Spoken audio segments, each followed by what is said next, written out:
Hi, people. You see this face? You see this fucking face?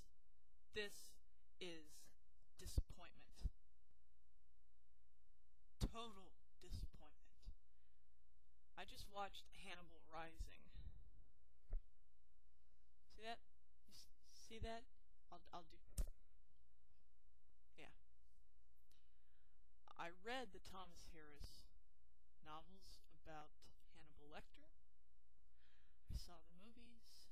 The only good movies about Hannibal Lecter were Manhunter and The Silence of the Lambs. The rest were shit. And Hannibal Rising is no exception. So I'm gonna bitch about Thomas Harris because I need to bitch about something right now. Thomas Harris wrote the screenplay for Hannibal Rising. You can't do that. That's like a playwright trying to direct their own work. You can't do it. You can't be objective about your own work. No matter how hard you try. Can't do it. Let's start with the movie Hannibal and all the things that they fucked up. Now, Hannibal, the book, is my favorite Hannibal Lecter book. I've read most of them. That one's my favorite. So what did they do wrong in Hannibal, the movie?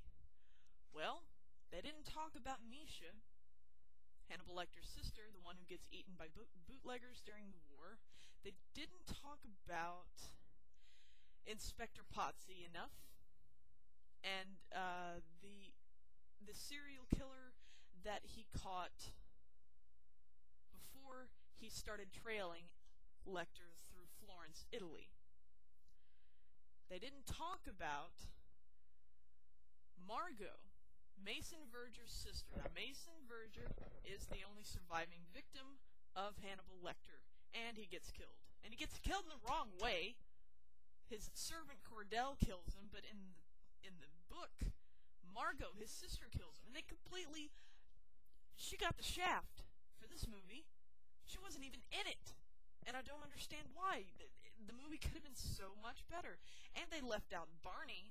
They left out a significant portion of what he brought to the book out of the movie. Ugh. Pissed me off. What else did they do wrong? They didn't talk about Florence enough.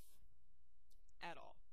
They didn't talk about Ardelia Mapp, Clarice Starling's best friend and roommate. They didn't talk about Paul Krindler enough, the one who was fucking up Starling's career just because she wouldn't fuck him.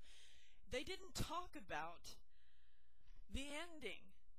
They just screwed up the ending to Hannibal. Yes, he does save her when she gets shot. Of course, he also kind of kidnaps her. Yes, he stitches her up. Yes, he drugs her. Yes, he feeds her brains. But she doesn't call the cops, and he doesn't run away, and he doesn't chop off his hand. They fall in love, and they run away together. Doesn't that sound like a better ending? Isn't that just even more fucked up than, oh, Hannibal's on the move again? They fall in love. He drugs her heavily for a while and becomes sort of her savior/therapist, and through hypnosis and tons of therapy, she finally lets go of the memory of her dead father. So the lambs do stop screaming. Red Dragon, I'm not going to go there. I'm not in the mood. Hannibal Rising, I'm just going to say, once again. Ooh, excuse me. Thomas Harris, stop it, stop it, stop it, stop it. No more. I don't want to see this shit anymore.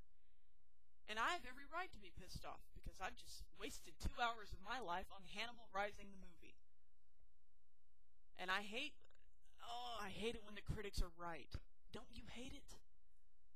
You want to prove them wrong and say, no, you're just being cynical, and you're not appreciating the value of, oh my god, this movie is complete shit.